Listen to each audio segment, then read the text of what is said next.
check in. Penthouse suite, check in. When your feet hit the street, check in. Cause if not, shit get hot, you better check it in.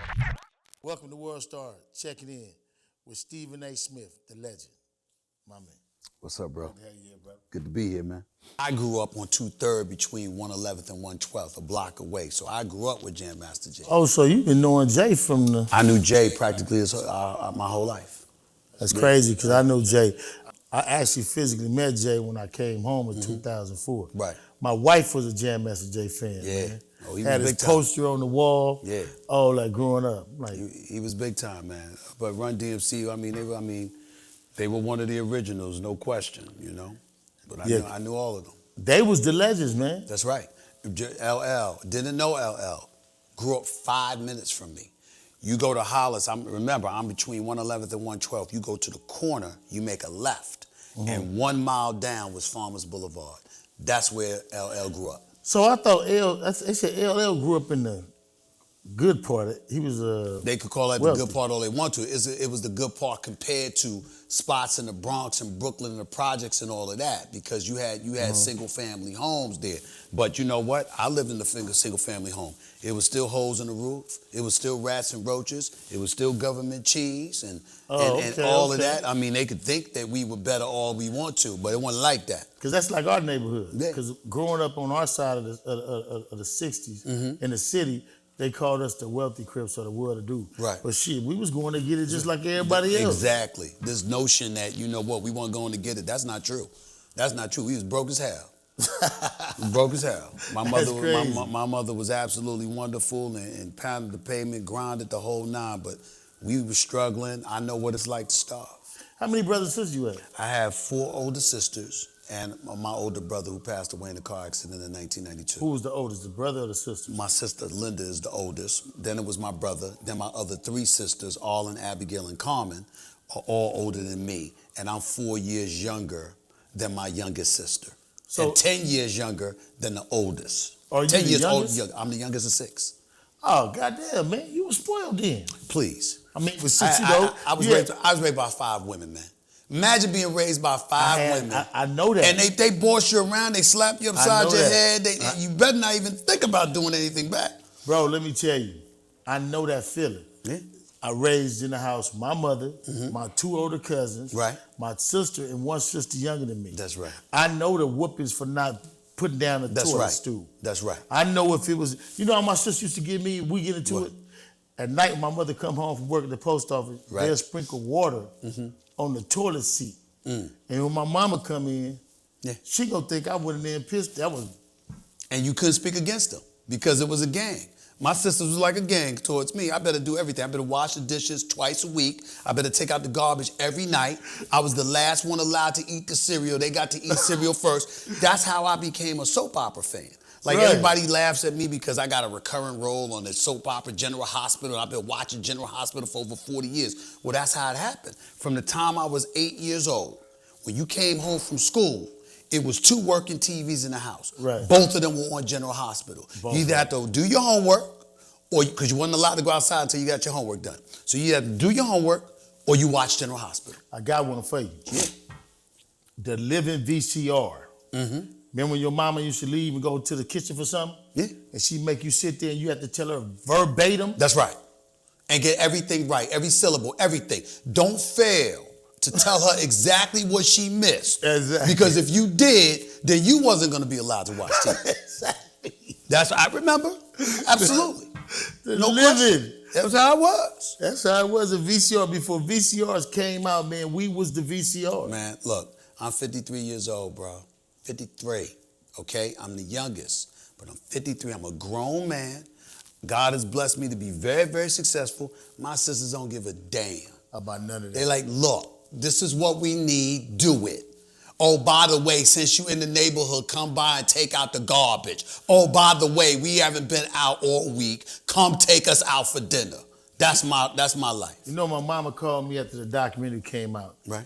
And she made me come to the house. She gave me a list of people to call. No, you can do the FaceTime thing. She knows about FaceTime, right? She knows about FaceTime, right? do the FaceTime thing. I had a list of people I had to call. Yeah. Of my family. Yeah. So I know you overwhelmed with it. Yeah, I'm overwhelmed, but there are perks. There are perks that come, like my sister Carmen. Carmen could throw down, bro. Carmen one of the greatest cooks in the world. My sister can throw down. She gonna have her own cooking show one day. She gonna open a bakery, the whole nine. My sister can throw down. That's the oldest one. That's my youngest sister. She was 4 years older than me, all right? And my other sisters, I mean, Arlen is like Felix Unger from that old show, The Odd Couple. She's a neat freak. Abigail's got, she make the best biscuits in the world. Linda could do it all as well when she was healthy. She's battling kidney issues and whatever. So, I'm praying for her and just wishing my older sister the best. But my sister Carmen could throw down, and my sisters are no joke. They make no mistake about it. They are the bosses. One of them was Thelma now. Excuse me? One of them was Thelma, man. Somebody was Thelma in the house. Now, when you say Thelma, what do you mean? I'm talking about Thelma on Good Times. I know Thelma with the Good Times. With them hard bricks and grits. Come on now. Well, that's all. That's all. I thought you was talking about her looks because I was getting ready to say, no. Well, nobody's Thelma. Thelma's a special breed. I mean, Thelma, that's a once in a generation Thelma from Good Times. Thelma from Good Times. Lord have mercy. You brought back memories. Man, that's all we had. You brought back memories right there. She was all we had on TV. Yeah, she was all we wanted. That was it. She was all we wanted. Have you seen her lately? No, I have not. Yeah, I seen a picture of her lately, man. Still look good. She's still looking good? Still fine. Yeah, wow. Thelma was it, man. Thelma was special. But now listen, I'm not gonna let you off the hook though. Sure, man. Somebody cooked like Thelma, but you had a Thelma experience. I just finished telling you, my sister. Listen, one of them had. I would never accuse my sister Arlen of being a cook, but here's what I give her credit for. Right. She knows her limitations, so she barely tried. So as a result of it, she was like, "Look, that ain't my gift. Okay. That ain't my gift. It's knowing your lane. That's very, very important." My sister Arlen knew her lane. Okay. She didn't try. She tried to cook a couple of times. We quickly let her know that ain't you. That's not you. And when you get married, make sure all those other attributes that come with it, you willing to exercise, because cooking ain't gonna catch your husband. They ain't gonna do it. It ain't gonna do it. And he didn't care, because he had my mom, because my mom was cooking all the time. Oh, well, then and she's good. She's good. That's all that matters. So how did y'all get to New York? Your mothers came from, your parents came Both from parents were born and raised in the Virgin Islands, St. Thomas Virgin Islands. A lot of my relatives are from the West Indies. St. Thomas, St. Croix, Antigua, St. Kitts, Nevis, all of that stuff. I got relatives, Anegada, all of that. And so my parents came in the 60s after they had my older sister Linda, and then my brother Basil. And then, I was born in 1967. That's when we first moved to New York. We moved to New York, they said they moved in 1965. I was born in 67, and we were living in the Bronx. So I was born in the Bronx, New York, and then, at the age of 1 year old, they moved to Hollis, Queens. And the funny story about that was that the apartment that they were living in at the time caught fire and burnt down, and they were scared to death that I was dead. Like, they couldn't find me and all of this stuff. They told me, I don't know if this is true, they said I was 1 year old at the time. They said I was downstairs sitting outside eating cheese doodles. In the fire. And they were looking for me, scrambling, where's Steve? And then one of them came outside and said he's here. And I was on the sidewalk eating cheese doodles. And the reason why that's funny is because I still eat cheese doodles to this very day. To this day. Cheese curls. Cheese doodle, we need the contract. That's anyway, right. Going back I was just going over something about you being an athlete. Because see, you being a basketball player and getting a scholarship, and then writing something on your coach. Yeah. That was balls. Well, man. what happened is that, I went to an HBCU, Winston-Salem State University, an historically black college. And Coach Gaines, when I came out of high school, man, I didn't play until my senior year. I was 5'9", 125 pounds my senior year in high school. I was real light in the ass. And so what happened is that I go to college, but I could really shoot the basketball. A guy that starred at the university, he was a friend of the family named Harold Funny Kit. He told Coach Gaines about me. Funny Kit? His nickname was Funny. His nickname was Funny Kit. And so he said, I want Coach Gaines, I want to bring, because he was a living legend and he helped integrate the sport of basketball with him and the late, great John McClendon and people like that. Yeah. When blacks weren't allowed, they were the ones that facilitated the game at Duke University, where Duke players played against African-American players at midnight and nobody knew about it and stuff like that. They were the ones that helped organize that event. And so what happened is that he brought me down for a tryout. And I went down, and I was just trying to get along, and I was passing the ball, and Coach Gaines blew the whistle, and he said, yo, man, what do you do? Why are you here? He said, ain't you supposed to be a shooter? I said, yes. He said, then shoot the fucking ball. I said, okay. And I proceeded to hit 17 straight three-point shots. And he signed me the scholarship on the spot. 17 straight threes. I never shot like that again in my life. But that day, that's all I needed. That's all I needed. So I got a scholarship on the spot, and I went from there. And so when I went to the school and what have you, you know, I cracked my kneecap in half my first year. I went up for a layup, and the kneecap just split because I had some tendonitis, and the tendons are weak. And if the tendons are weak, you don't have support for the bone. And back then in the late 80s, technology wasn't what it is now. And so, you know, my kneecap split in half. And then while I was out, my mother was talking about what you gonna do. And I said, you know what? They tell me I can write. I'll be a journalist, because even though I want to do television, my thought at the time was, you smiling in front of the camera reading the prompter, you ain't gonna have any longevity, because I ain't a smiler. I ain't George Foreman or one of those cats. I ain't just cheesing for the camera. It ain't my style. And so ultimately I started writing for the school newspaper while I was on the basketball team. And Coach and I used to talk all the time, because he was like a father figure to me, and he was about life and all of this other stuff. But he was having like mild strokes on the sideline during the game. You know, it wasn't. That ain't funny. It's not, but I'm just like, I understand where you're coming from. It was like, and it wasn't severe or anything like that, but he clearly wasn't healthy, and sometimes he would be wearing a patch over his eye. And I said, Coach, man, you need to retire, man. And he was like. And how old were you? How old was I? At that time? I think about 22, 23. Okay. I said, Coach, man, damn, man. You know, you getting up there in age, you're in your 70s, your health. I mean, I love you. I ain't trying to see you have something happen to you on the sidelines. And he said, shut the F up. He said, why don't you try to play? And I'll coach. Mind your damn business. I said, Coach, I'm not just a player of yours. I'm not just somebody who loves you. I also write for the school newspaper. I said, if you don't do something about this, I'm going to write about it. He said, F you, man.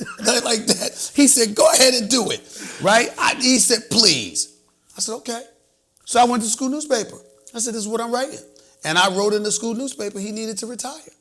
And so but I didn't tell about his health concerns. I didn't get specific. I just said, listen, he's getting up there in age. He's not what he used to be. He's not the same. Health concerns, et cetera, et cetera. And the school was in an uproar. The chancellor wanted me expelled from the school. You know, the coaches was looking at me with disgust. And when people were bothering me about it, like the administration, it was Coach Gaines that stepped in and said, leave him alone. He looked me in my face and he told me what he was going to do before he did it. And, and he said, leave him alone. And the reason why I held on to that is because that basically epitomized what my approach is. I try not to blindside anybody. Right. I'm like a Mack truck. You see me coming. You know, if I know you, if I talk to you, if I got your number, you ain't got to worry about finding nothing out. I'm going to call you. Yo, this is coming. Here's why. And I know that to be true, because when my nephew was when D-Jack was going through that, I threw an issue. Deshaun Jackson? Deshaun Jackson. Okay. And you called him. Yeah. And I know that to be true, because you reached out to help him in the time of need. So I know that for a fact, because I hadn't met you yet. Yeah. And I know that you did that. Mm-hmm. And so I had a great deal of respect for you. But I've always had a respect for a person who speaks intelligent. Mm-hmm. Never met you. Mm-hmm. And I never knew you could play. You had a scholarship to play basketball. Mm-hmm. So, but we're gonna get down. Sure. Because you say you can shoot. You know. I haven't in a while, but I'm confident that I will beat you.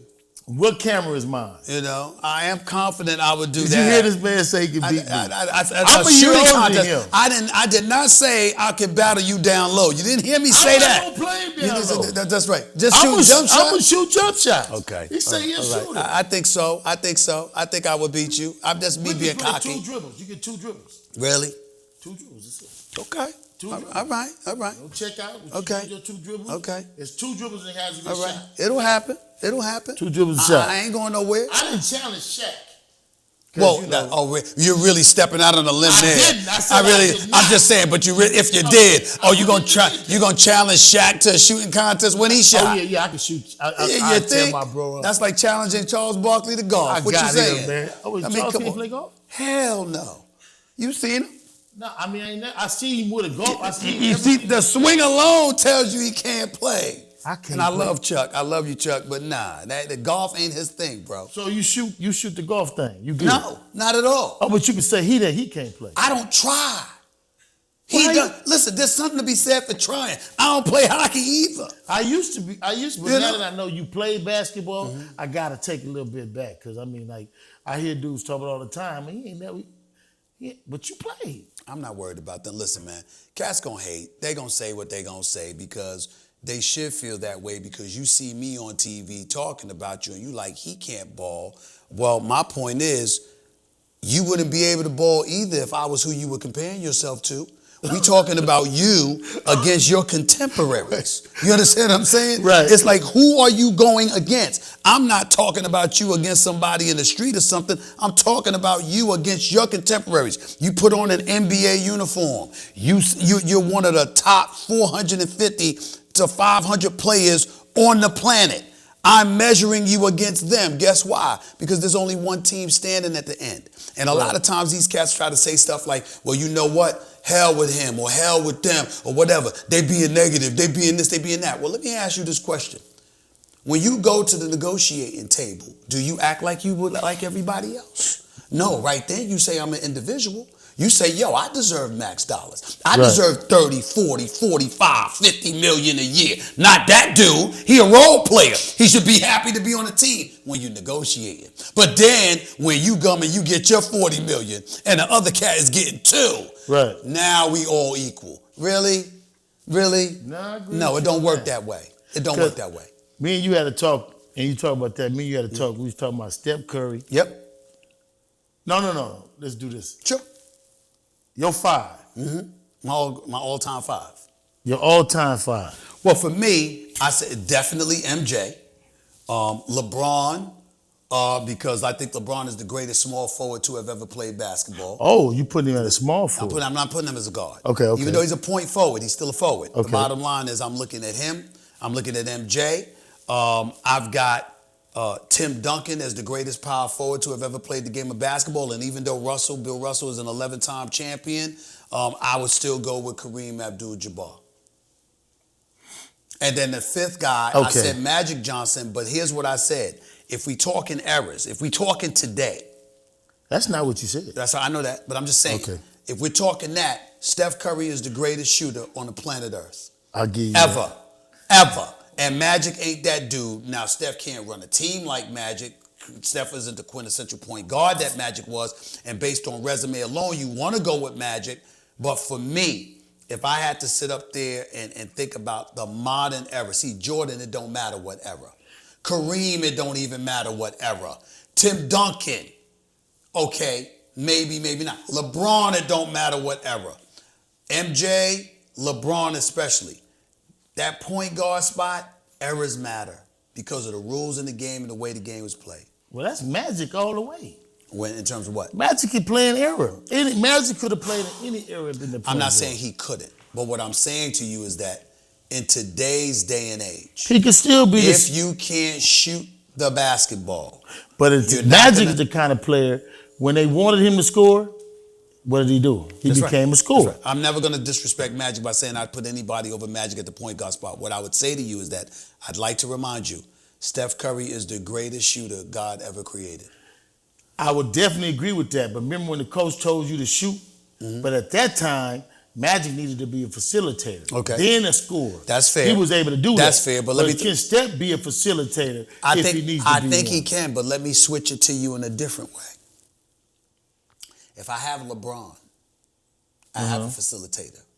If I have MJ. Which LeBron? Listen. This LeBron. Yeah, if I had LeBron, I have a facilitator. If I have MJ, I got a stone cold killer.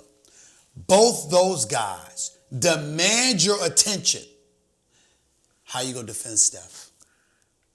I mean, we talked about you stressing the floor. First of all, Kobe can stick everybody you name, with the exception of a little bit of Jordan.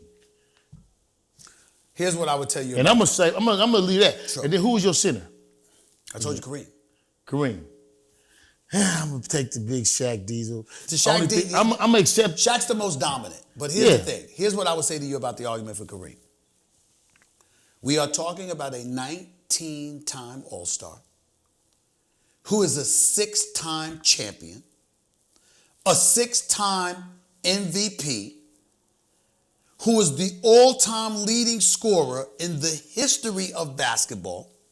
No one has ever scored more. And by the way, not even Jordan, not LeBron, not Kobe, not anyone. The only person in the history of basketball who has had one unstoppable move was Kareem Abdul-Jabbar with the skyhook. There is no other person that has ever had that. Yeah. And that's why, and then you combine that with Shaq's problems at the free throw line because he gonna get fouled, right? Mm-hmm. That's why I give it to Kareem. And I love Shaq. That's my dog, but I can't give it to him over Kareem. Okay, I can feel that. Because my personal is, my team is almost laced all Lakers. And I feel like Magic, Kobe, Jordan, Shaq, Tim Duncan. Let me tell you why. Because you know Kobe's my boy, God rest his soul. Let me tell you how the argument for Kobe gets completely knocked down. No matter what you come up with about Kobe, I can say Michael Jordan. No, I put him and Jordan together. No, but listen to what I'm saying. They played the same identical position.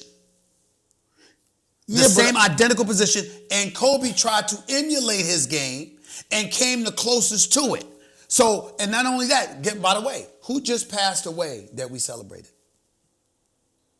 Who? Elgin Baylor. Elgin Baylor, right. But Laker. Elgin Baylor was before Jordan and Kobe. But what I'm saying, Dr. J was before. Right. Well, Dr. J, as much as I love Dr. J, he ain't on Kobe and MJ's level. No, but that's who they. He was the first guy. He was the first guy. But what I'm saying to you is that when they talk about Elgin Baylor and his versatility and what he brought to the table, all right. What I'm saying is you're looking at Elgin Baylor, you're looking at Michael Jordan, you're looking at Kobe. And my point to you is that the conversation about Kobe stops at MJ because he was so identical to MJ and emulated MJ, but he was still number 2 to MJ. That's where it hurts Kobe. I'm going to say that he was number 2 to MJ only in the fact that his game, Kobe carried more. Without a doubt. When we took Shaq away, Kobe had to carry more, with less than Jordan did. Time out. Jordan had 5 All-Stars. Big U. Kobe ain't never played with the amount of All-Stars that Jordan did. My man, here's where you're missing it. You're right about that part. But that's the only part of it. Time out. You can't sit up there and say once he left Shaq and he got 3 wins with Shaq. He only got 5 total. He got 3 with Shaq. 3 appearances. 3 appearances and 2 wins. That's right. All right. Come on now. I give him that. He went there 3 times. He's one of the all-time greats. But we talking all-time starting 5? I'm just telling you, that's my all-time. First of all, with your intelligence, you cannot whoop the audience and say, Jordan played with a better team. He got better results. Kobe played with a less team and almost got the same results. I can say this. Kobe failed by 1. I can say with less results, with a less team. I hear what you're saying. So you can't tell me if you and 5 of our homies go in the alley. I'm laughing. And we win 5 fights, but when I got to go in the alley with a lesser team, you come from the gutter. All right. I'm laughing. You know what some of your homeboys that you're going to go fight with, you're going to like, damn, I got to fight for him. I got to fight for him. Time out. Here's why I'm laughing. Because I'm going to use you against your own argument. God damn it. Now, let me ask you something, you. Think about cats today. Right. How many times, no disrespect to anybody, but how many times have you looked at today's generation and said, they ain't what we used to be? These cats a little bit softer. No, they're a lot softer. Come out. Well, what the hell you think the NBA is now compared to what it was? Physically. Do you realize what they tried to do to Jordan? Do you realize it was legal to assault Michael Jordan when he was playing? Do you realize what Detroit did to him? Wait a minute. I'm just saying. By the time Kobe was winning championships without Shaq, it was you could get a foul for having bad breath. Come on, man. Yes. They had the Jordan rules. Hold on. I watched everybody. What were the Jordan rules? Man, Jordan could fly by and it was going to be a foul call. Time out. That wasn't the Jordan rules. The Jordan rules was, did you whoop Jordan every time he go to That's right. But hold on. That's right. But they took that so far right. to where every time he got close to foul Jordan. No. After when he won the championships. Not when he was en route to capturing it. Not when he won his first one when he beat the Lakers. Those rules weren't there then. Those rules weren't there. The NBA did not soften it up. Man, when he beat LA. When he beat us, man, we had Magic got hurt, Coop got hurt, Byron got hurt. I think they was a better team. That's right. I think they was a better team. No, there wasn't words in all of those. It was Vlade, Divac, and those was. Come on, stop that. You know that. Man. The point is that when Jordan was en route to the championship, okay, and he had captured his first championship, all of that softening of the rules to protect Jordan came into effect then, not before. Earlier, we was having a conversation about the greatest shooters of all time. Mm-hmm. Yeah. And one of our brothers came in and started talking to Steven about Steph. Mm-hmm. And it brought to mind that I feel like Steph is one of the greatest shooters of all time, but that's because you had somebody else who's a great shooter spacing the floor. Mm-hmm. And when we was in Atlanta, mm-hmm. Steven opened my eyes up to the greatness of having somebody who could space the floor. Mm-hmm. So I'm gonna let Steven elaborate on that because I feel like without a... Yeah, I feel you. What you're seeing right now in this 2021 NBA season is the difference you're talking about. You're seeing the difference in the collective impact that not having Klay Thompson has on the Warriors. Mm-hmm. If Klay Thompson is on the Warriors are one of the top 4 or 5 seeds in the West. Right. And they possibly are going to the conference finals because those two together are 2 of the top 5 shooters, in my opinion, in the history of basketball. But I put Steph as a clear number 1. Now, if you're talking about a 3-point shooting contest like your man was asking me, that's different.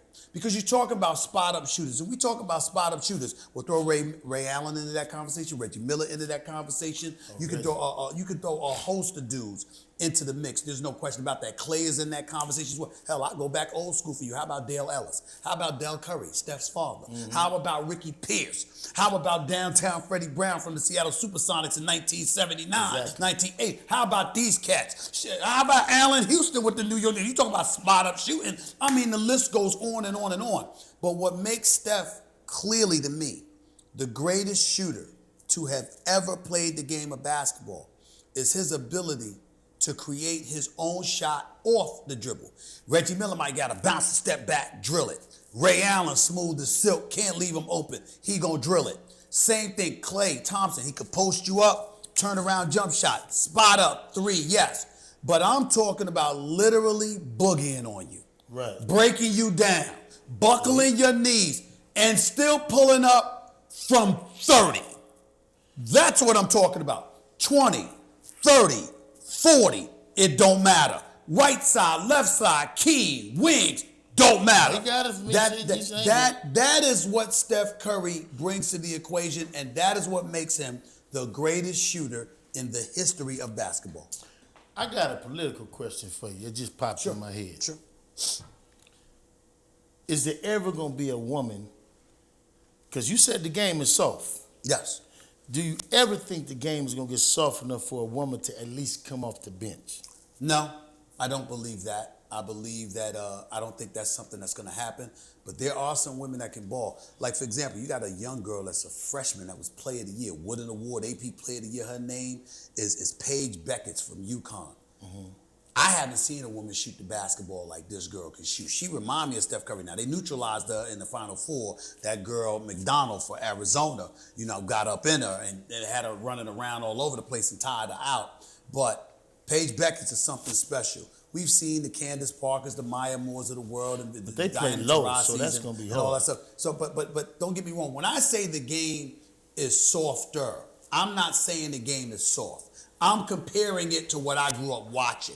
And I'm saying compared to what we saw in the 80s and the 90s, because the league has modified the rules to such a degree to protect the superstars. As a result of that, the game is called considerably softer. You're seeing guys getting technical fouls. You're seeing guys, remember they took away hand checking, and you could do this, but you couldn't hand check and stuff like that. Every single year, there comes into play a rule that facilitates things a little bit better for the offensive player and neutralizes the defender because they want more offense. They decided from a marketing and business perspective, the more points, the more exciting it is. The more offense, the more exciting it is. And the more that you hone in the game in terms of eradicating the physicality to some degree, the more our stars will be around to continue to shine, which would help elevate the popularity of the sport and all of us get paid for it. That's their thinking, and that's all I mean by that. Because it's a business. It's a business. Because it's a business. And then I got another one, man. I got another bone to pick with you. Sure. See, now me,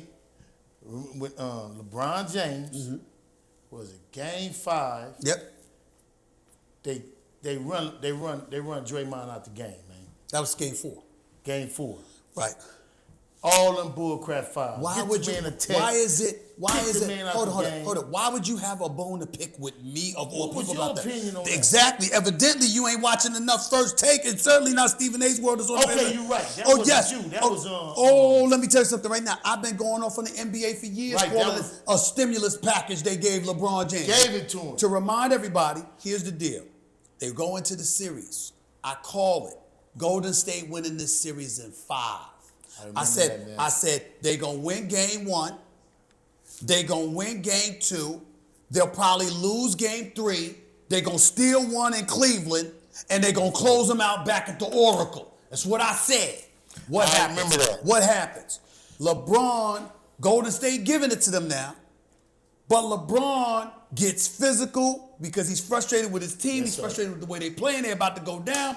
Throws Draymond to the floor. Yes, sir. Draymond kicks up his feet. He had already gotten a flagrant foul because he did that to Oklahoma City. Yeah. He did that at Oklahoma City in that series, right? So now this calls for an automatic ejection and suspension for the following game. So when LeBron and them, remember the game that LeBron threw him down, the ref didn't even call a foul against LeBron. He didn't even call a technical against any of them. No, they did it retroactively. Yeah. Draymond learns he's suspended for Game 5. That same game, Andre Iguodala got hurt. Andrew Bogut got hurt. Now I bring up names like that. They ain't Steph, they ain't Clay. But remember, Iguodala was a defensive ace and was doing the best defensive job on LeBron than anybody. And Andrew Bogut was there to defend the interior. You took out both of those guys. You compromised their health. It changed the series. And by the time they came back, they didn't come back 100%. Iguodala really didn't come back at all, basically. And that was that. And they hit Dre with 3 fouls in the first half. And Dre would have been the MVP because he went off in Game 7. Yeah, he went off in Game 7. Yeah, now, in my opinion, he got to work on that 3 now. He ain't let us shoot the ball like that again. But that to me is the only thing that Dre has to work on. He's got to work on that 3-point shot. Man, I'm sitting there. I was watching a little extra to come on Real. Okay. When what's his name was talking about Draymond and the best defender in the world. Yeah. You know. When he said that he is. He said he. Well, he gotta feel like that about himself because he's going against some of the best players in the game. He said he was the best defensive player ever. If he said he was the best defensive player in the world right now, that's a different discussion. Even if we disagree with him, he's an elite defensive player and it comes from a good place. But to say you're the best ever. But see, you know how sometimes you can misspeak. You know how you can say I done made every shot, but you didn't feel like you didn't make every shot. Here's the problem with your argument. Draymond is a brilliant brother. He's a basketball savant. Yes, he is. Okay? Number 1. Number 2, I think you've heard him speak many times. That's your man. Yeah. Okay? That brother speaks very, very well. I I don't want to hear about him being confused and tripping up words. This is Draymond Green. He knew exactly what he was saying. He speaks very, very eloquent English. And by the way, he's going to be in television one day doing what I'm doing. Oh, yeah. He's going to have a job waiting for him because he's got it. Well, look, now you talking about jobs. I don't know if you can speak on it or not. Sure. But they fired my man. Who? Paul Pierce. Okay. So I get it. Right. I mean, because I'm now on the show, so Okay. I feel we got to. How does that work, man? I mean, listen. Let me say this to you. That's ESPN, so I'm not going to speak on ESPN business as it pertains to a specific person. Gotcha. But what I will tell you is this. My name is Stephen A. Smith. Some people say I'm the face of ESPN. If I drive out in the street and I get a speeding ticket, they ain't going to say it's Stephen A. They're going to say it's Stephen A. ESPN. As a result of that, they make it very, very clear to you that you don't just represent yourself. You represent the brand. You know that walking through the door. So that's in the contract. You know that it don't have to be in the contract. Now, for me, I can't speak for everybody else. I can assure you it's in everybody's contract when it talks about, it doesn't say exactly what I said. What it says is that if you sully, smear, impugn the integrity of the brand, we can deal with you. They understand that. You see what I'm saying? Listen, man, I ain't too wild, but hey, I've had a good life. You know what I'm saying? When Lou Williams became Lemon Pepper Lou, because he went to Magic City, you saw me laughing about it, but I didn't criticize. Why? Because I've been there before. I know about those lemon pepper wings. I know about that. I've been there before. You okay? Excuse me. You know what? You date and all of this other stuff. I've lived a very, very good life. Right. Okay? But you gotta know how to act. And you gotta understand that you representing someone other than yourself. There is no such thing. If you can't, Big U, if ESPN said, yo man, Big U, we want Big U. We want to give Big U a podcast. We want to give him a show. I would be like, come here, bro. Let me talk to you. Right. You do understand there is no such thing as you off. Ain't no such thing as off duty. So that's it. When it comes to the profile that you have and the responsibility that you have to the brand. Because look, let me give you this. When I did the documentary Hip Hop Uncovered, right? Right. I had posted some stuff on there. And my manager called me. He said, Disney called and they want you to take, they feel like, I said, shit, it's already down. What else do they want me to take down? That's right. I said, I'm glad I had something for them to won't take down. There you go. So they can see. So I totally understand. And remember, and this is important too, man. As a brother you've been through a lot in your life. Yeah. You're doing incredible things in the community. You always have. Everybody that I spoke to, because you and I just met a few weeks ago, and it's a beautiful thing, and I hope that we continue to grow and get to know each other better. But here's the deal.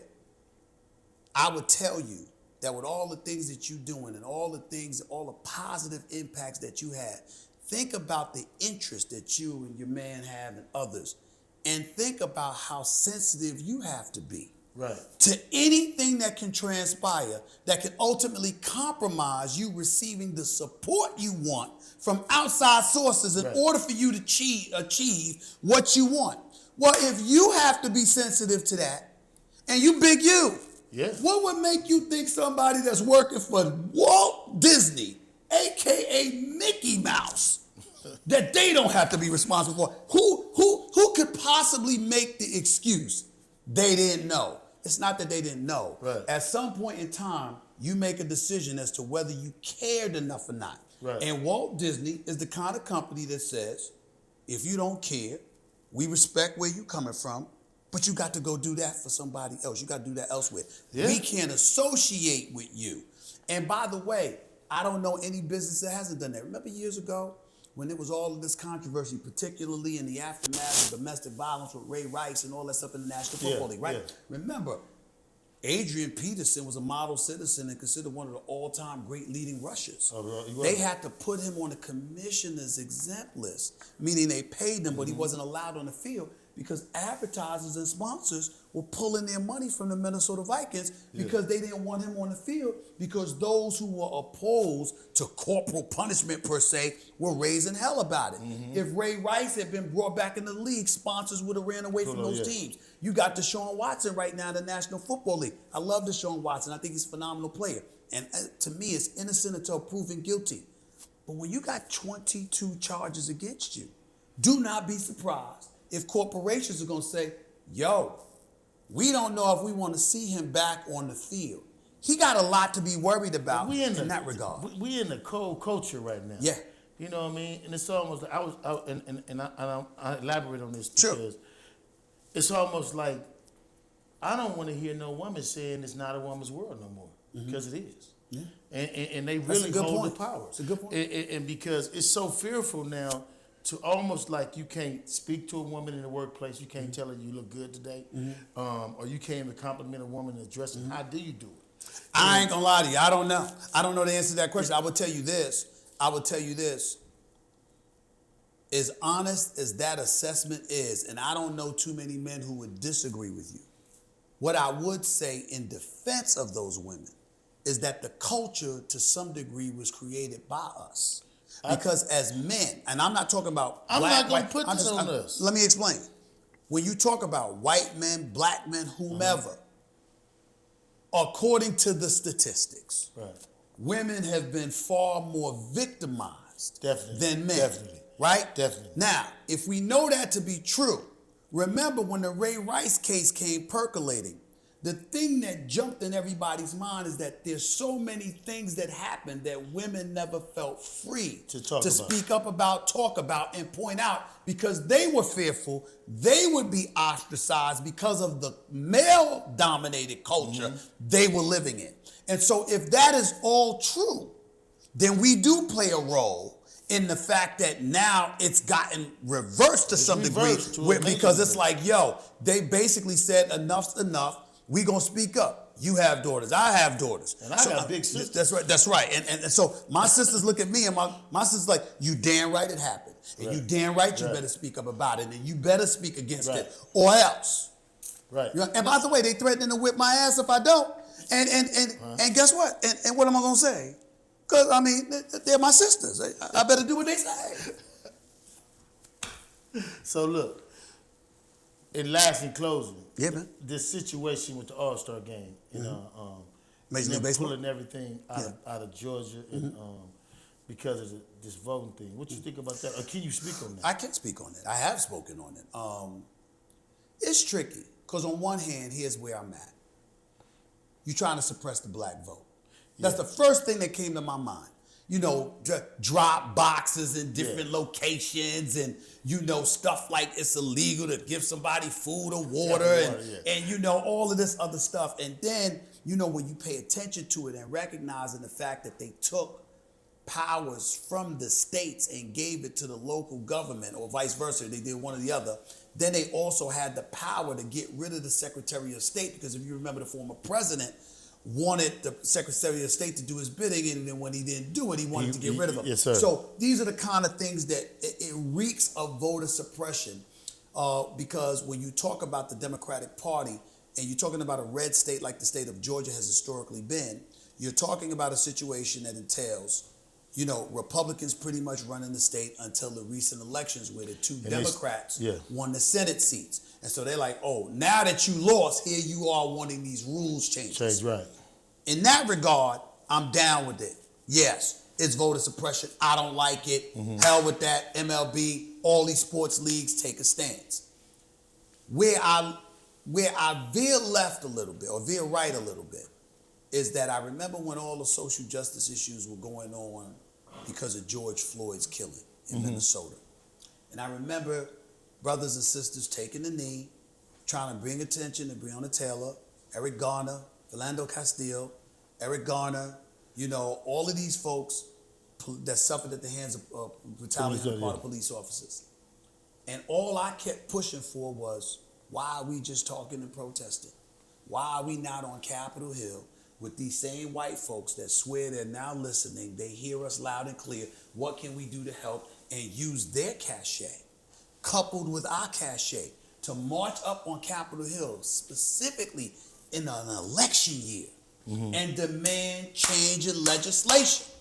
Why are we not doing that? Because too many times, as a people, we raise holy hell with our voices to bring attention to something, but the follow through and the strategy ain't there to the degree. That's what we missing. And that's what we missing. And then when we take into account whether it's Malcolm X back in the day, whether it's Dr. Martin Luther King Jr., God rest their souls, you know, if you look at these individuals, it always involves strategy. Even Rosa Parks refusing to give us a seat up on the bus was a strategy. And so I look at stuff like that, and then I say, where is it now? I remember when me and Kyrie got into it one time because they were talking about economic, because everybody in Steven Jackson with all the smoke and all of these other cats got on me, and nothing but respect for all of them, but they got on me because my position was, you know what, it's about strategizing. It ain't just about hollering into the wind. The wind blows it away. You want something that stick, attack legislation. And they were talking about, nah, man, you know, because I spoke against Kyrie when Kyrie was talking about we shouldn't even be playing in the bubble for the NBA playoffs last summer. I said, no, absolutely not.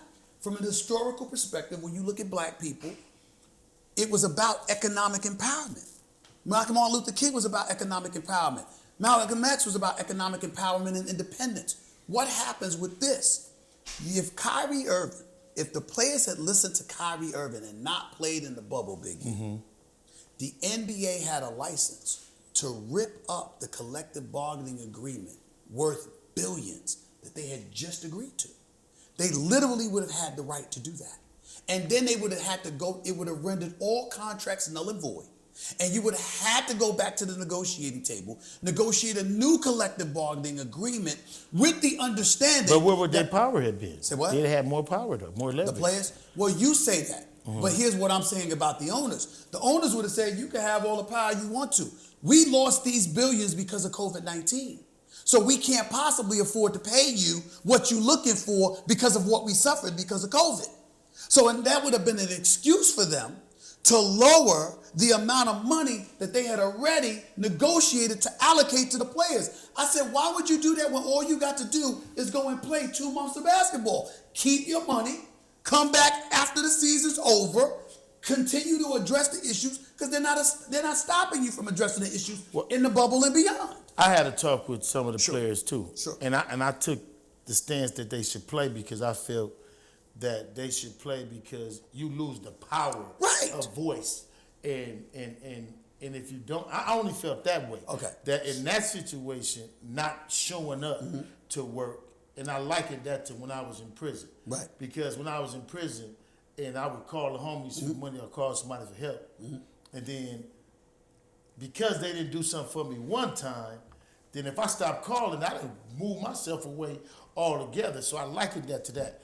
And I had talked to nephew, and I was like, look, I feel like you should play only in the fact that you should continue to use your voice.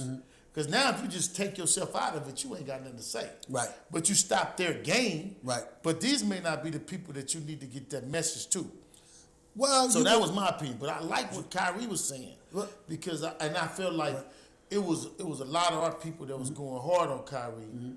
When Kyrie is such a young person. I remember when I was young, and I was going for my change as being somebody who was ultimately ignorant, and started reading Malcolm X, started reading all these different books, Noble Drew Ali learning, and I started having a field to fight for myself, fight for my people in education. So in my mind, I look at how young he is and what he's reading and how he's studying, because I started researching it. And I reached out to some of the little homies that he messed with. And they was like, yeah, Uncle, he just be reading and studying it. He trying to get to another place. So I felt like I could see where he was going. Yeah, but what I'm saying to you is, I could see where he was going too. And I completely disagree with that opinion. Right. And there's nothing wrong with it because, again, we're coming from different avenues. But you have a bigger voice. I know that. So it kind of is something wrong with that. Well, is it wrong? Because when you say it's wrong, think about what we're saying here. To me, hate on me if my agenda and objective is different than yours. Don't hate on me because I'm thinking of going through a different avenue to get to the same place. Right, true, what true, I'm true saying fact. to you is that you talking about empowerment.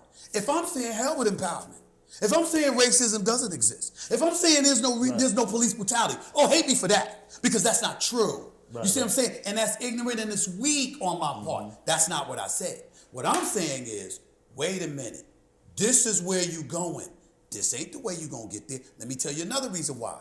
Because if you're talking about them not playing, you talking about losing their voice. I'll tell you another reason why their voices would have been gone. Think about it. And you know this just as well as I do. If their money is suddenly compromised, what they gonna be thinking about? Oh yeah. You see what I'm saying? If the money's taken, now see, it's real easy to talk when you know you got direct deposit and the check's coming. Okay? But when that bad boy stopped coming and you compromised it because you were in your emotions for 15 minutes, oh, now there's a rippling effect. So what I'm saying is you literally got, just like they got CPAC. You know, you got CPAC, Conservative Political Action Committees and stuff like that. Yeah. Well, guess what? How about Sports PAC? Sports Political Action Committee.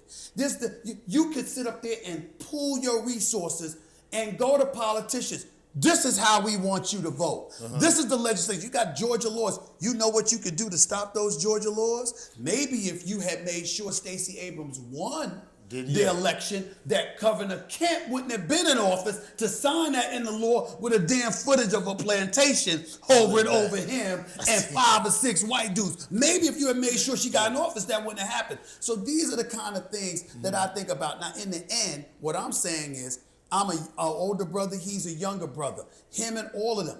Disagree with me all you want to. That's okay.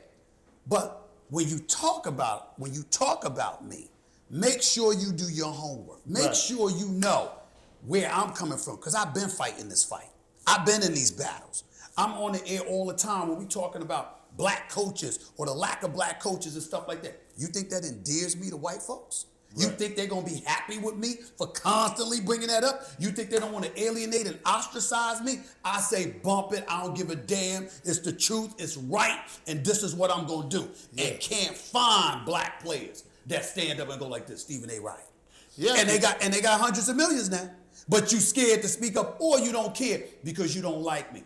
I saw players during the riots and protests and all of this stuff. Man, they were coming up with docu-series and stuff like this, highlighting the Tulsa riots, highlighting stuff that went on in the 60s, pre-civil rights, post-civil rights. I asked them to come on the air to talk about just that. Nothing else.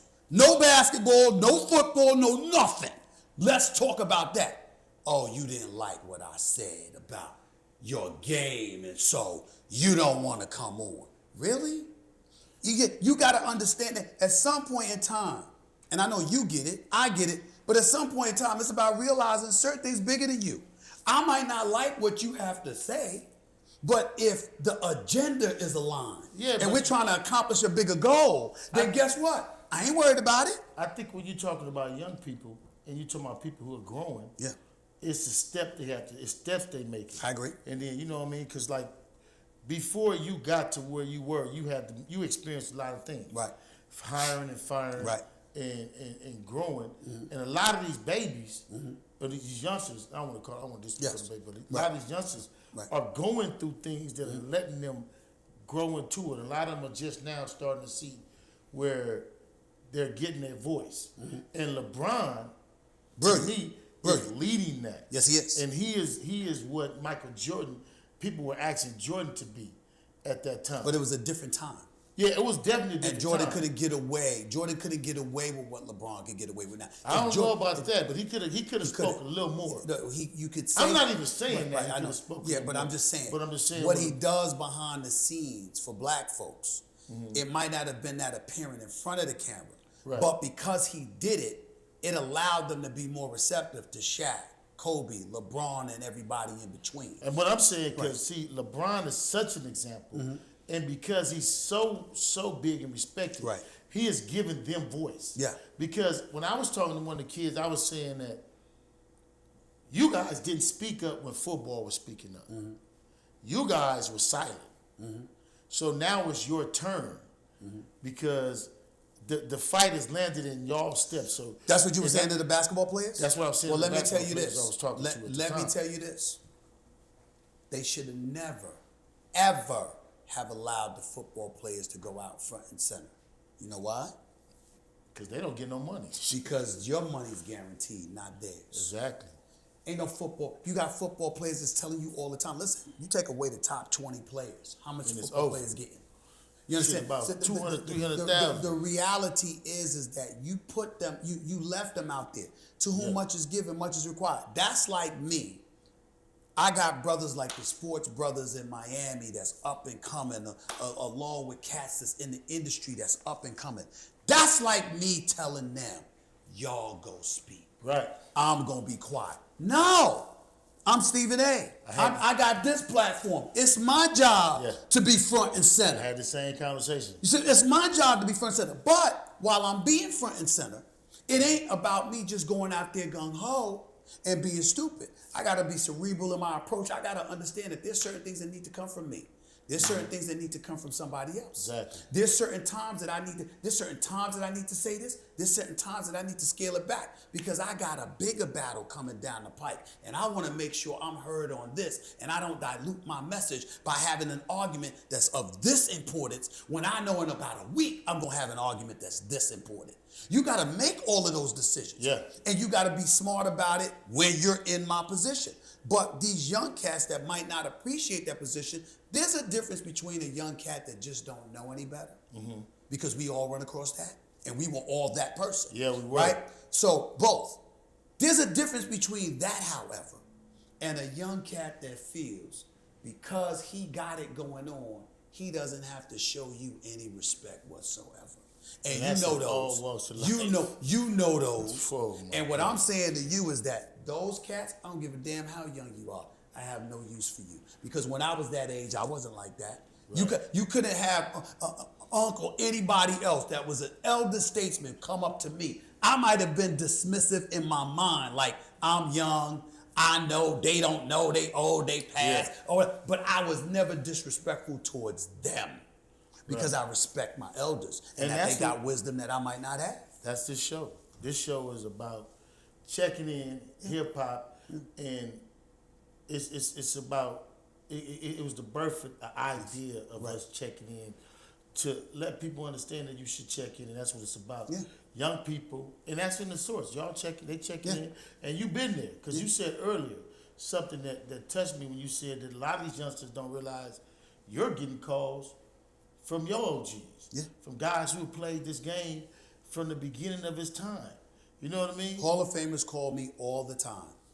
Do not let them off the hook. Hold them to the same standard you hold us to. So what I do is, if it's your personal life, as long as you don't end up in the police blotters, that's your business. I ain't got nothing to say. I don't see no evil here, though. It ain't none of my business. Right. But what you do on the court or the field, in front of thousands in attendance, millions watching on television, yo, that's my domain. I know what I'm looking at. And I'm gonna say it. And it's a part of the industry, and it's a money maker and a whole bit, and all of those things come with it. But it's about being fair, it's about being human. But I'm gonna be honest with you, especially when it comes to me, it's also about not kissing anybody's ass. Right. I ain't doing that. The bottom line is I answer to my public. When I'm out there talking, you all expect, if you see me, if you watching LeBron play and your Lakers play, and LeBron shoot 3 for 20, and y'all lose, and I go on the air, well, you know what I mean? He really didn't have that bad of a game. I mean, he really wasn't that bad. You're gonna go like this. You're gonna be like this. You're gonna be like, what the hell's wrong with Stephen A? What the hell's wrong with you? Gonna call my man Mark Stevens? You gonna call my man Mark Stevens? Mark Stevens gonna be like, man, what's the matter with you, dog? You can't say nothing like that. That's what you're gonna say. Exactly. So I'm just saying, people, because of the role I play, people expect me to give it to them straight based on what I see and what I'm observing covering the league. And my response to the public is, I ain't talking about, I ain't getting nobody's personal life so long as they ain't on the police blockers. But what you do on the court or field of play, I'm going to call it like I see it. You play great, I'm going to say so. You play like garbage. I ain't going to say you struggle. I'm going to say you play like garbage. That's what it is. That's the way it's been. That's the way it's going to stay. And I mean, I think that people have to realize how many years you've been in this. Yeah. And 27.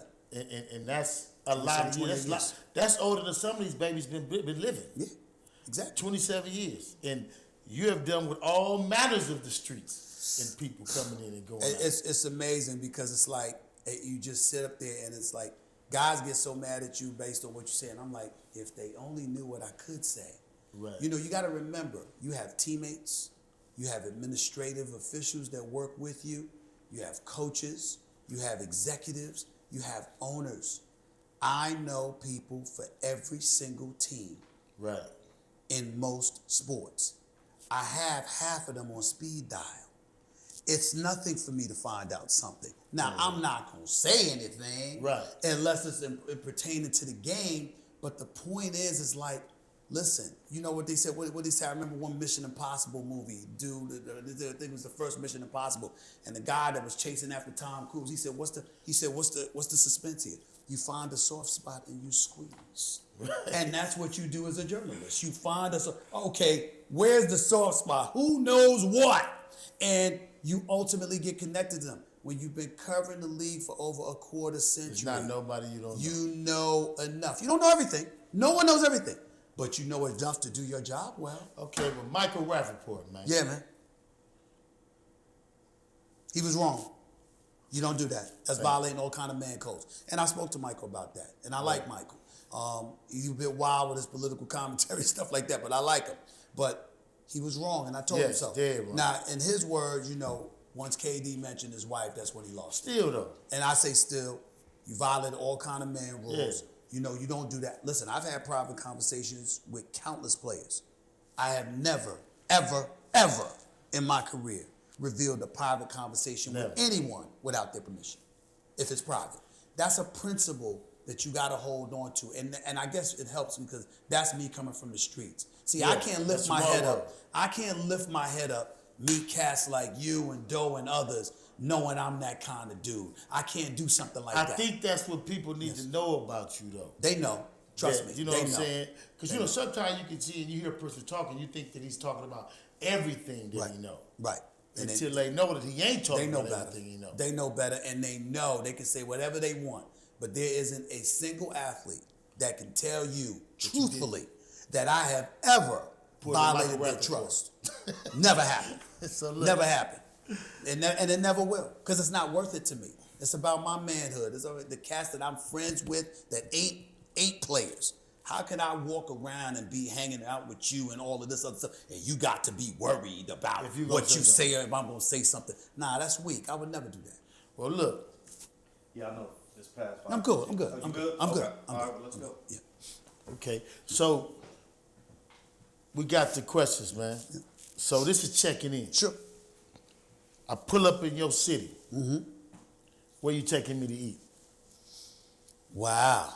Okay. Well, I got several cities at this point in time. Okay. Well, man, are you talking? I mean, are you talking? I mean, somebody finna get a plug. I'm a bit bougie, but I will tell you this: if you come to New York City, I'm gonna take you to Spoon Breads in Harlem because that's my favorite soul food spot. Okay. Sylvia's too. I got to give Sylvia some love because I was going there for years as well in Harlem. That's me. But man, please, if you driving around me, we just driving around, I might take you to White Castle. I ain't gonna lie. I love me White Castle. I ain't gonna lie to you. I'm just that way. I'm just that way. You go. If we were in Jersey, it's a couple of nice spots that I got because I got a house in Jersey. It's a couple of nice steakhouse spots that I got. But more is Ruth Chris, stuff like that. Simple. I'm a Pizza Hut guy too. These are vices that I have. Pizza Hut guy. Out here in LA, Maestro's. Catch is my favorite spot. Catch is my favorite spot here. Mm-hmm. I love Catch in LA. They treat me very well, and I think it's exceptional. And of course, Nobu in Malibu. I mean, come on now. Okay. I mean, you got to do it like that. But I mean, that's what I'm trying to say, because you know, I know you family man and the whole bit. Yeah. You know, you do a lot of work. You take the wife to Nobu, bro. Yes, sir. You take the wife to Nobu in Malibu. Yes. It's nice. Taking the wife. And Catch here. And then so now I'm out here with my boys. Where we going shopping at? You know what I'm saying? In LA? I mean, in whatever city, man. Yeah, Where we shopping at? I'm a Neiman Marcus guy, bro. Neiman Marcus? I'm a Neiman Marcus. Now, I will admit, see, here's the thing. It's a little different for me because I said, like for me, I'm known for wearing expensive suits. What people don't know is the story behind that. Like, I tried other suits, but Tom Ford fits me best. Right, my Tom Ford suits. Do you wear the cologne too, Tom Ford cologne? No, hell no. I got my own cologne. I got my own cologne? No, not my own. Not my own. I didn't mean my own. I said I don't wear Tom Ford. What you wear, 24? You know, what is it? Creed. I like Creed. Creed. Try it. It works. Man, I got Creed too, but The I'm white, right, man. just I trust ain't me. gonna knock you this your story. Trust me on this. Trust me on this. What's Creed? Creed is a nice cologne. Trust me. I got Creed. Avantis Creed. I'm gonna Trust me. Just trust me. I'm Try gonna it. Try it, because the only thing that matters is the wife. So try it, spray that bad boy and go to the wife, how it smell. Mark my words. Mark it down. My sons come in and they take it all. I can't even because they the know. good one. Because they know. They don't take they the know. Creed. They know. They're gonna take the Creed. Trust me. Trust me, they're gonna take the Creed. But anyway, when we talk about the suits, here's the deal. Because I grew up so poor, when I first started making a little money, the first thing I did, you got cats buy cars and whatever. I did all of that later. First thing I did was buy a suit or an outfit for every day of the month. Before I could afford time for it. You But bought every 30 day. suits? No, or blazers with a shirt. Like for example, Okay, when I was poorer, I would take a blazer that I could wear 3 different ways. With a white shirt, a black shirt, a brown shirt, or whatever the case may be, and I mix and match it. But I made sure I had 30 outfits. Now I can afford 30 suits. Got you. All right, so I have a suit for every day of the month. You know why I did that? No. In case I lose my job, I never have to get dressed for an interview. Wow. That's why I did it, because in 2010, ESPN elected not to renew my contract over the contract dispute. I was unemployed for a full year. I was off TV for a full 2 years. In I went 2009? in 2009, I went from making over $1 million a year to making zero for a whole year, not a dime. I lived off my savings. So what happened with what did you have? Contract dispute. I thought I was worth more money than they thought. And I turned down their offer and they said, bump it, bye. Just like that. So I learned the hard way that I didn't know as much as I knew about my business. If you remember, you watch Dave Chappelle, when he's talking now with his latest thing on Netflix or whatever, he's talking about how he's a master of his own business. He knows how much he's worth. Right. He has an idea. He's a master at studying his own business. So when I was let go, I went about the business of locking in on my worth. What I thought I was worth revenue-wise and stuff like that, I was wrong. I miscalculated because I didn't pay attention. And so as a result, I went about the business of studying, recognizing how to build my audience and knowing how to monetize that for myself.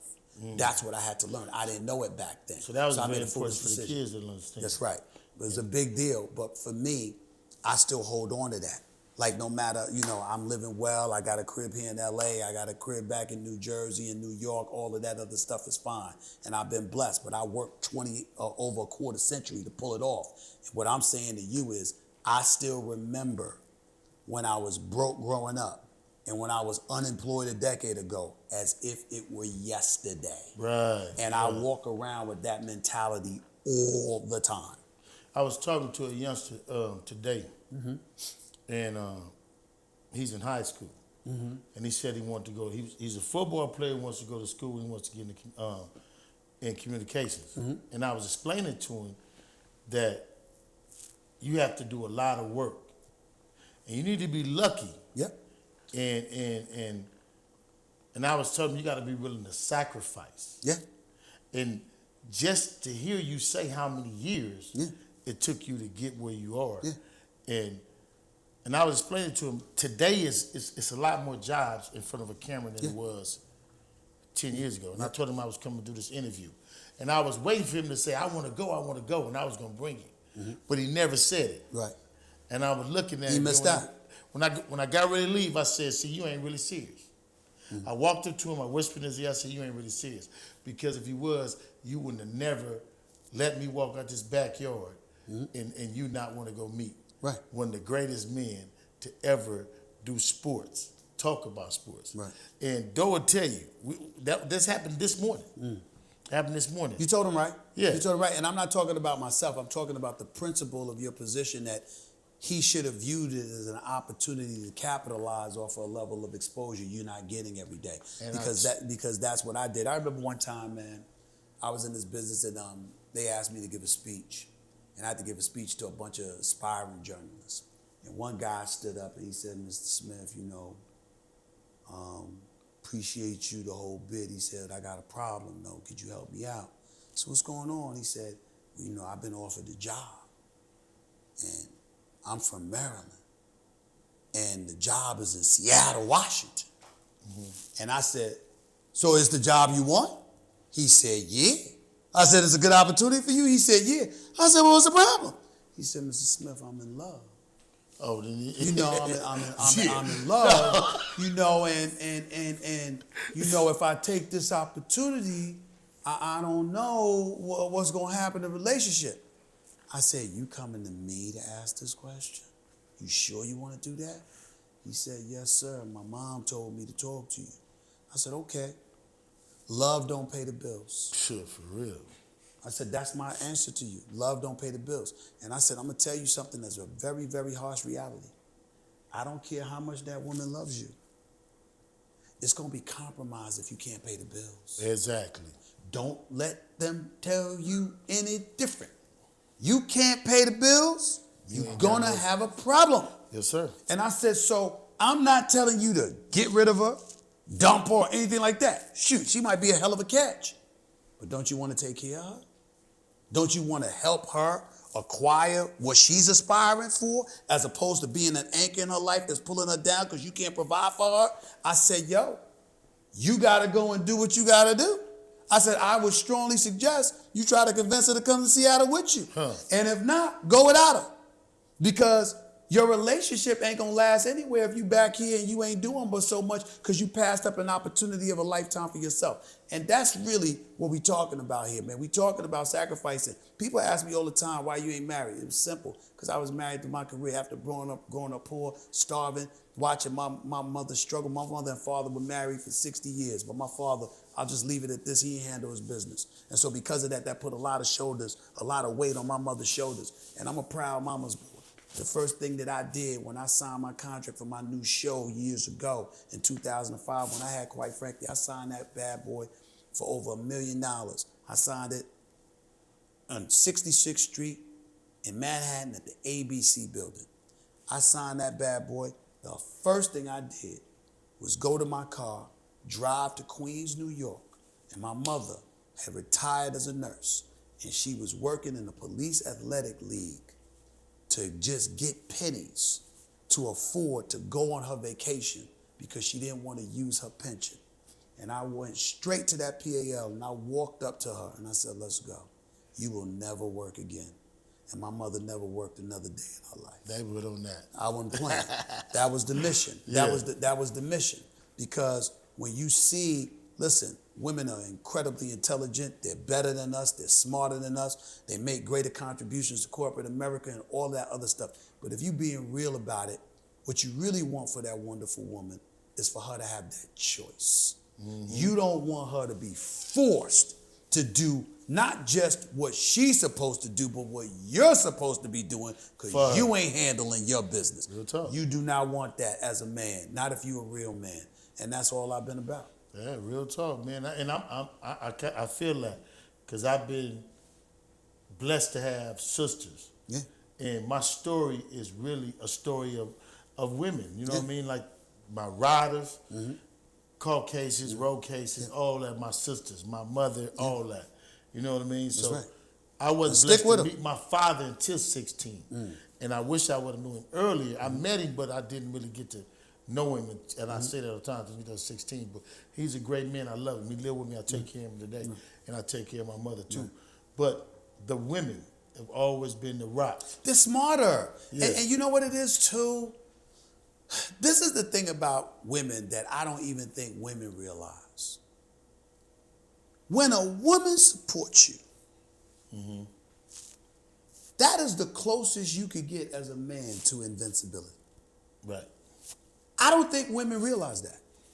You know, you got a lot of women that they're confident and they'll say, yeah, we get it. But they don't really get how it hits you. When you have a woman who genuinely has your best interest at heart, and she's that ride and die chick for you. Oh, you can feel it. You can feel it. And it's like, there's no one that can touch you.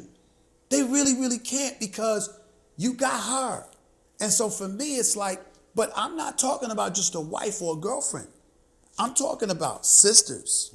I'm talking about, they could be sisters, they could be cousins, they could be, when the female or females are in your life. Yeah, you a dude, you need some testosterone around you. You understand what I'm saying? You got to remain hardcore to some degree, pig-headed, the ego. Those things help. But in terms of that safety net, that foundation, that cushion, that no matter how hard you fall or how low you fall, that something or someone is going to be there to pick you up. It ain't nothing better than a woman. Man. Ain't nothing better than a woman. Let me tell you, I did 13 years, and that's all I had. Yeah. That's all I had. Yeah. I mean, you know what I'm saying? I had my wife, Yeah. my mother, and my sisters, man. And I would get, my homegirls, I would always get a letter from one of my homegirls. It'd be $50. Yeah. It'd be months. Yeah. We would go Because the in- fellas ain't writing like that. They ain't doing that. Well, I want to say a lot they of ain't them. right, it's just they Yeah, wrote. right. That's what I mean. But that's what I mean. They there for you, but they ain't just the type to sit down and They ain't express gonna do their that. thoughts. Right. That's usually not the fellas. Yeah, you ain't gonna That's get usually the not old pictures and all that, the old time. Nah. The homies will Right. pull up. Right. You know what I'm saying? Yeah. But dog, you need that. No, Yeah. I could never say enough about my sisters born to me. Yeah. It's my blood sisters, then my sisters that I met through the world Yeah. and through, because it's no separation because I love them all of it. And they love Yeah. Big U. Man, You know what I'm saying? when they gave me the television show, quite frankly, they came to me, I was making $200,000 a year. They came to me with $1.3 million. And I didn't want to take it. I was scared. I was like, I ain't never hosted no show before. I don't know what to do here. Right. My older sister, Linda, oh, we a punk now? Oh, that's what we do? That's how we do? We a punk now? We just gonna run because it's an opportunity that we scared of. That's what we do. That's what my brother's doing now. That's not the brother I knew. This dude in front of me right now is just a little old punk. I don't even know who you are. I was like, what? I'm taking the job. I'm taking the job. It was because she came at me like that. She didn't give me any reason to doubt. And then now that, you know, I'm obviously more successful, my youngest sister, Carmen, always around. Carmen and still Linda and my other sister, they like, yo, you gonna do this. Carmen's like, you realize you the best. You do understand that. All the numbers, the revenue, the ratings, you the best. They got all the numbers. They got numbers you respect to, man. I didn't even realize my sister had spoken to my manager and one of my agents, and I didn't even notice. She came to me and she said, do you know you've been #1 for the last 8 years and counting? She said, you had the #1 morning show. You generating the most revenue. And I had no idea. I had no idea. And she said, you had to know because you always pay attention now because you know your business, remember? I said, yeah, but I didn't want to pay attention to it to that point once I knew. In other words, I knew it, but then I stepped away from it because I put my head down. I got other stuff to accomplish. And she reeled me back. No, you #1. You #1. And she said, now it ain't going to last forever. You know that. But nobody can take away from you what you've accomplished. No. You've already done it. No. And I was like, and I smiled. I was like, well, that puts it in perspective. Because when it's something, because think about it, when you're a player, you win the championship this year. You might lose it next year. Exactly. You might lose it the next year. But they can't take away what you got this year. And that's what you play for. This is what I do for to be #1. I've been #1 for 8 years. I've been around some of these kids when they win these championships, and I tell them they can't never take that away from you. Never. You're a champ. But you got to enjoy it. You got to enjoy it. You got to relish it and appreciate what got there. Somebody coming for you. You got to remember what it took to get you there, and you got to hold on to that to transfer that attitude and that energy to whatever else you choose to do. Mm-hmm. You see what I'm saying? It can't be one-dimensional. I have no doubt. I have no desire to continue doing First Take for the next 5-10 years. But it's brilliant, though. Yeah. I got my own show, Stephen A's World. I'm the executive producer. My company, Mr. SAS Productions, co-produces it. I got docuseries that I'm EPing and co-producing. Can we get an idea on one of them? Say what? Can we get an idea on one of them is HBCUs equals Black Excellence, the history of HBCUs. Wow. That's what I'm coming down the pipe with. It ain't just sports. It's everything. I'm talking about Thurgood Marshall and beyond. I'm talking about the first Black Supreme Court justice, all of this other stuff, and basically bringing it to the modern day era and really highlighting what black excellence truly is through the lens of an HBCU and what black people have to go through in order to climb the charts and succeed in this world. So I'm gonna make it current and I'm gonna bring it to the forefront. I'm gonna do all of that. Oh, that's brilliant. So I mean, I'm not surprised you got to bring to you, man, because I got some stuff I want to do too, which I am doing. I'm open to it all because I think that you've done an exceptional job with Hip Hop Uncovered. I think you should win an award for that docuseries. Y'all was sensational, man. And Trick, that brother's special. I mean, that brother was. I was laughing every time he spoke. Right. Every time he spoke, Haitian Jack was as real and authentic as they come. Just the whole bit. I mean, everybody from Queens. It was really good. You did a sensational job with that docuseries. You should really, really be proud of that, bro. No, really man, I am, man. I'm proud of the people that helped us do it. Yeah. And Rashidi Harper was the director. Okay. Michael Spellman was the brains. Mm-hmm. Jimmy Chris was the idea who brought the idea to me, and then I went to work and put it together and brought those people in. Oby was the one who kept us glued together. You know, because we go all over the place, man. But we was brilliant to have an all-black cast. And like you say, Disney took a chance on us through FX all the way down to Lightbox. Right. And so that was just a pleasure to be able to have that. And you know what's so funny is people say Disney. Man, I too don't. You know, some of you can't realize the power of it because you work in it and it's everyday grind. Because I'd have been around some celebrities, man. I'd have said, you know, that was a Disney. Yeah. Disney? Yeah. Because they're thinking Disney as in Mickey Mouse. They're not thinking about FX. They're not thinking about Hulu. And they're not thinking about the fact that those are somewhat risque channels, outlets. And there's a place for it all. You know, Disney, you know, got National Geographic, man. You know what I'm saying? Right. I mean, you got a whole bunch of stuff with Disney. I'll tell you something right now. You look at it, like, for example, I'm a fan of the show Snowfall. Right. Okay? Now, I think about you. I think about your background. Just think about the stories you could tell with something like that. When you talk about scripted content, putting stuff out there and telling a story, and then you get some real cats connected to the game, previously or present. They can serve as consultants. They can serve as producers. See, a lot of times, man, when we look at our society as a whole, we just look at the end result and we hate on people. Right. And what we're not looking at is the road they traveled and had to maneuver their way through trying to get beyond it. And so what I'm saying is that when you have an opportunity to show others, yo, there's a way for you out here, you go out about this, make some money legitimately, become stars at what this is about. You'd be surprised what you're going to be able to do, and you'd be surprised how interested they're going to be. Well, that's what, I mean, I'm hoping that we open up gates like that. And like I said, they had asked me about it earlier. We haven't renewed nothing yet. We're talking about it. I got a lot of ideas on things that I want to do because that's just one of the things that I want to do. And to be able to tell our story. Yeah. And because I feel like hip-hop has influenced this generation of athletes. You know what I mean? And I know you can see it because we both grew up. We were influenced by it. Yeah. Yes. And we can see it from the Allen Iverson look, from the big pants. And now we're in short pants, a different generation, so we're growing it. And I feel like now, with the success of Hip Hop Uncovered, we together, I definitely want to talk to you about something, me and Doe, about doing some other things too.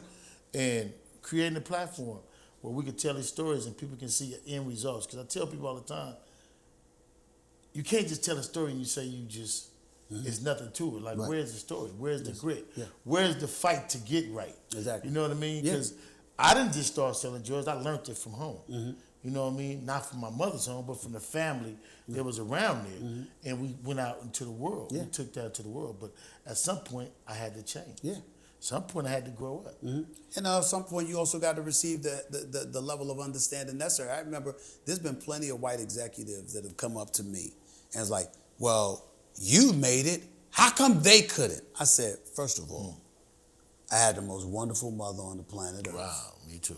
Secondly, drug dealers saved my life. Eisenhower's Queens. I was always out there shooting the rock and what have you, shooting hoops and stuff like that.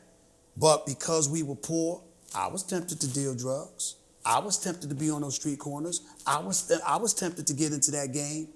They wouldn't allow it. They said, we see potential in you. Get your little ass out of here. Okay, when I came to shoot baskets, they would sit up there and say, all right, you got about an hour and a half before we start doing our thing. And they literally would instruct all the other cats in the neighborhood, leave him alone. Don't touch him. So to me, I come from that. Like, and you know, I've often told people all the time, they like, you know, you think you hard, and that's not true. You understand what I'm saying? I said, hardcore cats respect me because I don't try to act like them. They can't stand the phony cats that try to be like them when you know you're not. They knew I wasn't that. You understand what I'm saying? Right. I mean, That's true. they knew that. And so because I respected them enough not to try to be them, they had love for me and protected me from that element. Even though I was surrounded by it and I knew everybody and the whole nine, they watched my back constantly. That's why I can go back, man. I'll go back home, man. I see a cat that I ain't seen in years, and they come up to me, giving me a big hug, and everybody looking at us, man, because cats got tears in their eyes because they so proud of me. Right. Because they got me there. It wasn't just my mom. My mom obviously had everything to do with it, and my sisters, but it wasn't just them. It was the neighborhood, and the neighborhood said, we got you. And proud they of looked you out to for this me. day. And they looked out for me. Man, well, look, I definitely could talk to you forever. And, man, we could chop it up because, I mean, we come from the same walk. But we got one thing that we do here at Worldstar. And this is the thing we do. Okay. We created this word. It's called grandiose. Grandiose. So here at Worldstar, this is what we do. Okay. It's called the grandiose. And it's like you got to tell us grandiose story.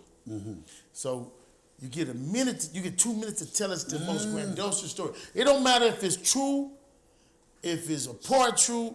You know, you could have flew in on a whale and landed the whale on Brooklyn, on the biggest building in Brooklyn.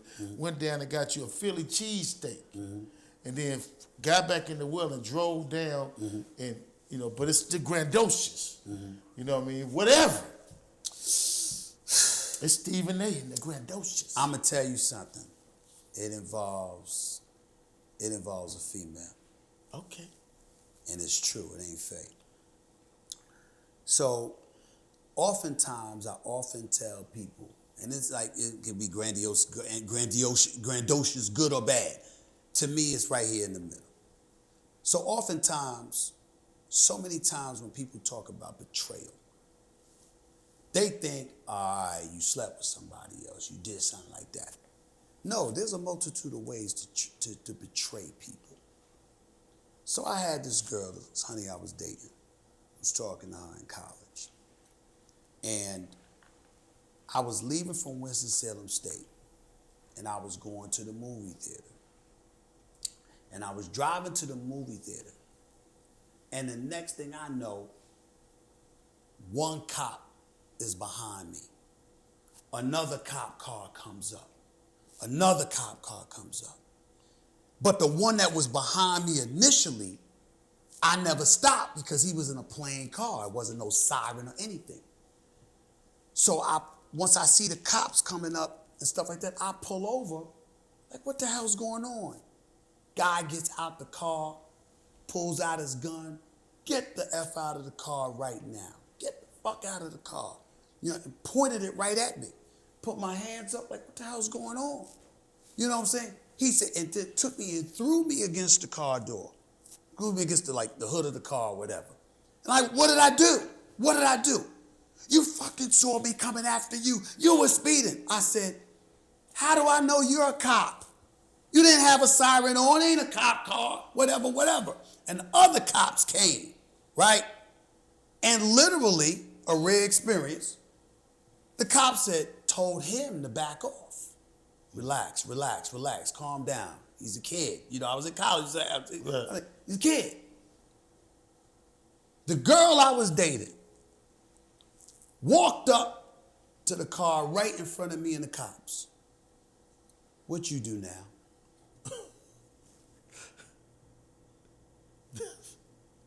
I have never, ever been in any kind of trouble other than speeding. That is the only thing that I have ever done to break the law in my life, speed. And this girl walked up to me in front of a bunch of cops with my little black ass and said, "What did you do now?" Her ass was gone by the end of the night. Relationship over. Relationship over. Well, was she African American? Yes.